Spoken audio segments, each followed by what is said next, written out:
La invasión rusa de Ucrania está teniendo consecuencias que hace pocos años hubieran resultado completamente impensables. ¿Escuchasteis, por ejemplo, decir que Europa era muy dependiente del gas ruso? Pues eso ya es cosa del pasado. La mayor parte de los países de la Unión Europea han cortado de cuajo sus relaciones energéticas con Rusia. Ni gas, ni petróleo, ni gasolina, ni diésel. Lo que parecía imposible se hizo realidad. 14 de febrero de 2023. Los lazos de hace décadas entre Moscú y Europa en materia de gas están en ruinas. A finales del 2022, Rusia ya solo suministraba el 7,5% del gas que consumía Europa Occidental, mientras que en 2021 el porcentaje se situaba en torno al 40%. ¿Recordáis cómo los grandes oligarcas próximos al Kremlin se paseaban por Londres comprando todo lo que se les antojaba? Una mansión victoriana, un Aston Martin de edición limitada o un club de fútbol. Pues todo eso también forma ya parte de los libros de historia.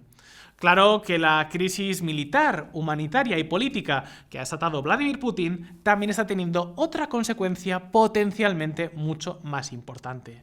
Estoy hablando exactamente de esto. 3 de junio de 2022.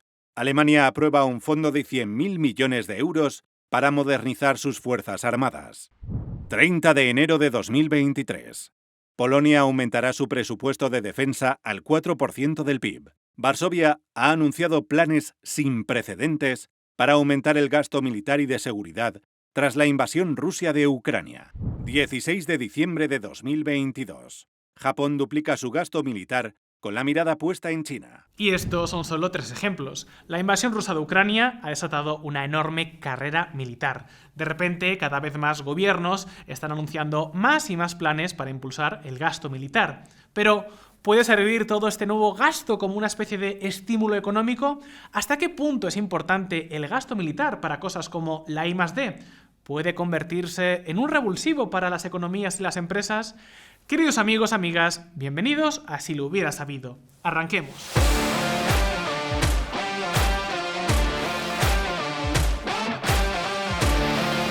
Estados Unidos, Europa, Asia. La mayor parte del mundo está buscando incrementar sus presupuestos militares. Si durante las últimas 3 décadas, desde la caída de la Unión Soviética y el fin de la Guerra Fría, tal y como podéis ver en este gráfico, el mundo fue testigo de un drástico descenso del gasto militar y el desmantelamiento de más del 80% del arsenal nuclear, ahora la tendencia está cambiando. El presupuesto militar vuelve a copar la agenda política. Los gobiernos quieren renovar y ampliar sus fuerzas armadas. Incluso países históricamente tan pacifistas como el Japón posterior a la Segunda Guerra Mundial ahora quieren comprar y fabricar todo tipo de equipos militares. Cazas, fragatas, misiles supersónicos, artillería, de todo.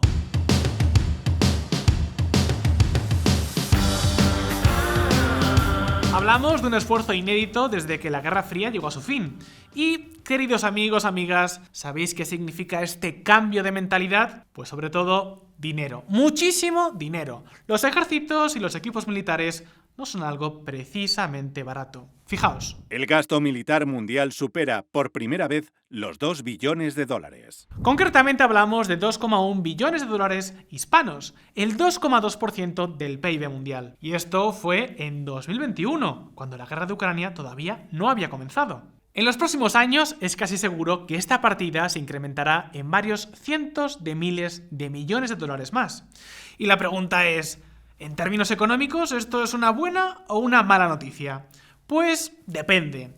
Lo siento, pero en este punto no existe un consenso claro, no al menos un consenso total. Para muchos académicos y analistas, los incrementos del gasto militar ayudan a crear empleos de calidad, fortalecen el tejido industrial e incrementan la inversión en investigación. Evidentemente, esto dependerá de cómo se ejecute y a dónde vaya a parar este gasto.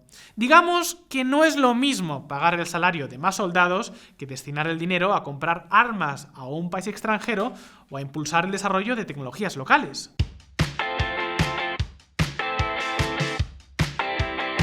Pero, ¿sabéis qué? En general, sí que podemos decir que el gasto militar es un tipo de gasto público muy particular.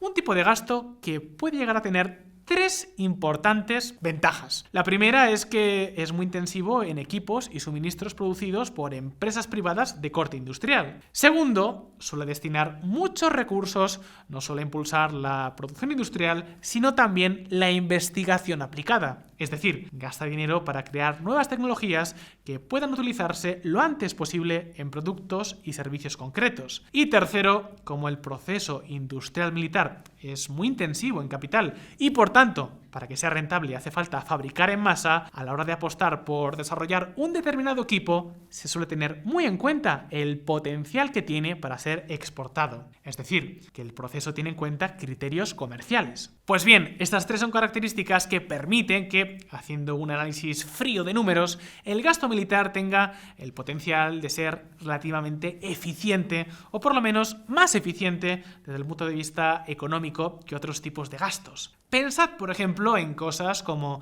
el GPS de nuestros móviles, la electricidad generada en plantas nucleares o el propio Internet. La investigación militar nos ha dejado un montón de innovaciones por el camino. Y eso es lo que explica noticias como esta. 23 de enero de 2023. El aumento del 25% del gasto militar empuja la economía mediante el I+D+I. Así que ya lo veis. Si hay algo en lo que todos estaremos de acuerdo es que las guerras son un completo desastre. Y no por sus implicaciones económicas, sino sobre todo humanas, que por supuesto son las más importantes. Sin embargo, pese a ello, ya veis que el gasto militar puede tener algunos beneficios. Claro que un momento, porque esta no es toda la historia. Atentos.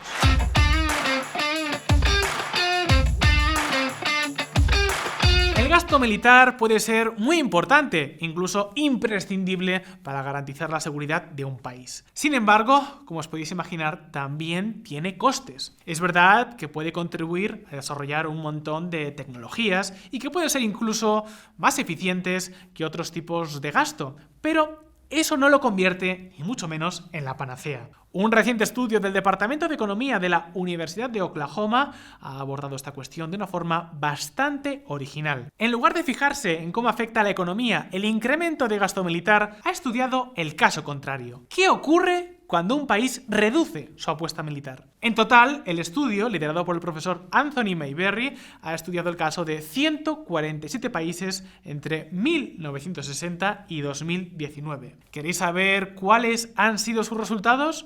Pues fijaos. En este gráfico podéis ver el efecto neto sobre el PIB per cápita que lograron aquellos países que más redujeron su exposición militar, que es lo que hicieron, por ejemplo, Francia, Australia o Canadá. ¿Sorprendidos? Pues esto es así porque el gasto militar no sale gratis. Lógicamente hay que financiarlo. Y no nos engañemos, eso supone directa o indirectamente tener impuestos más altos o tener que emitir más deuda. Es decir, que las empresas que no se dedican a la producción militar tienen que competir con impuestos más elevados, costes más altos de muchos inputs, claro, hay más competencia por ello, y menos crédito, lo que a su vez incrementa los tipos de mercado. Y así es como se puede llegar a crear una espiral viciosa de más y más costes.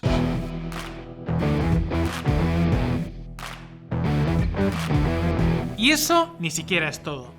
Además, la mayor parte de países canalizan el gasto militar hacia actividades poco productivas. Contratan más soldados, construyen más instalaciones y muchas veces compran una parte importante de la tecnología y equipos militares a otros países, lo que, lógicamente, limita mucho los efectos positivos que os hemos comentado. Y eso es lo que explica que, según el estudio que os hemos mencionado, el impacto a largo plazo sea considerable. Fijaos en este esquema. Cuando un gobierno reduce su esfuerzo militar, libera recursos públicos, recursos que puede destinar a otras muchas actividades. Por ejemplo, se pueden construir más infraestructuras, reducir los niveles de deuda pública o bajar los impuestos. Cosas que en última instancia pueden llegar a ser muy positivas para las empresas de un país. Es lo que se conoce como el dividendo de la paz.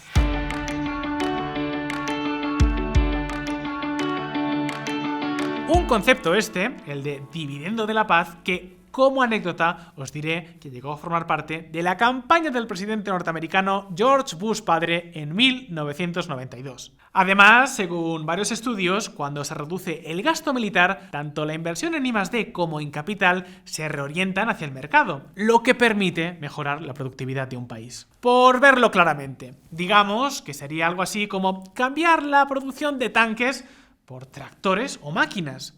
Cambiar el desarrollo del software para misiles por cosas que directamente pueden mejorar nuestra vida en el día a día. ¿Tendría entonces algo que ver la caída de la Unión Soviética y el consecuente recorte de los presupuestos militares con el boom de las .com y la enorme prosperidad de los años 90? Una pregunta interesante, ¿no os parece? Sea como sea, ya lo veis. Tras la invasión rusa de Ucrania, gobiernos de todo el mundo se están lanzando a incrementar su esfuerzo militar. Así que ahora uno de los objetivos tiene que ser limitar el impacto negativo de esta apuesta, más aún en un entorno como el actual, con alta inflación y pocos países con las cuentas públicas en orden.